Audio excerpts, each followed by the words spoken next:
예수소목교회 매일 예배. 오늘 우리에게 주시는 하나님의 말씀은 잠언 12장 5절 말씀입니다. 쉬운 성경으로 읽어드리겠습니다. 거짓 증인은 처벌을 면치 못하고 거짓말을 내뱉는 자 역시 벌을 피하기 어렵다. 아멘. 우리는 말에 대하여 말씀 나누고 있습니다.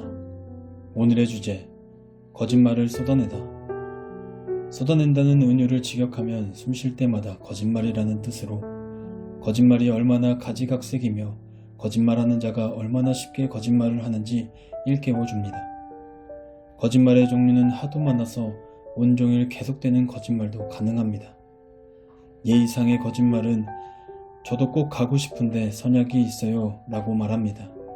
또한 아무렇지 않게 다음에 식사 한번 해요 라고 말하고 지켜지지 않습니다. 배우자나 연인의 입에서 당신은 항상이나 당신은 한 번도 라는 말이 단골로 나옵니다. 이런 말은 사실과 다르게 과장시켜서 자신에게 유리하게 말하고자 하는 의도가 다분합니다. 말의 가치를 하락시키는 경우도 있습니다. 그리스도인들이 특히 이 부분에 약합니다. 얼마나 큰 복인지요. 다 주님이 하셨습니다. 라는 말은 물론 주님이 정말 함께 하시고 해당 사건이 정말 복일 때도 있습니다. 하지만 사사건건 다 복이다 말하며 자신이 칭찬받기를 원하며 자신이 높아지기를 원한다라고 하면 다른 사람들로 하여금 냉소를 불러일으킬 수 있습니다.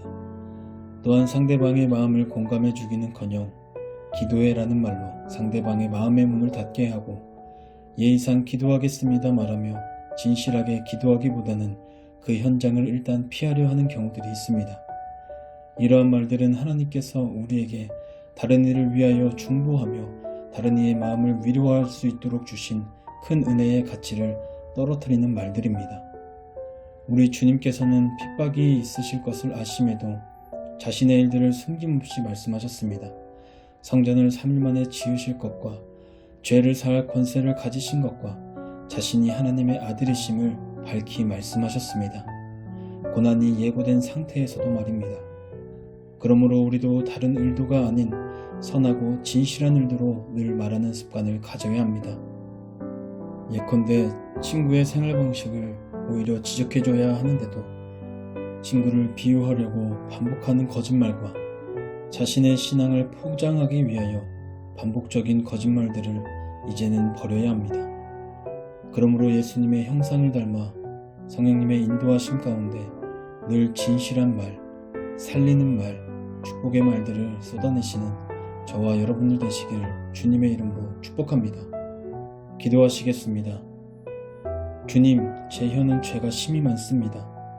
교만 때문에 말이 너무 많거나 매정해지고 두려움 때문에 말이 너무 적거나 부정직해집니다. 용서해 주옵소서. 주님과 너무나도 다른 제 말의 모든 잘못된 동기를 치료하여 주시옵소서. 예수님의 이름으로 기도합니다. 아멘. 우리의 삶을 돌아보는 질문입니다. 하루 동안 자신을 잘 관찰해 보시기 바랍니다.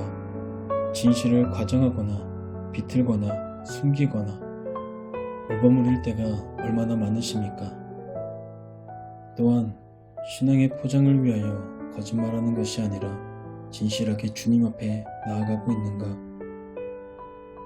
우리의 삶을 돌아보며 우리에게 주신 말씀을 생각하며 자유롭게 기도하시겠습니다.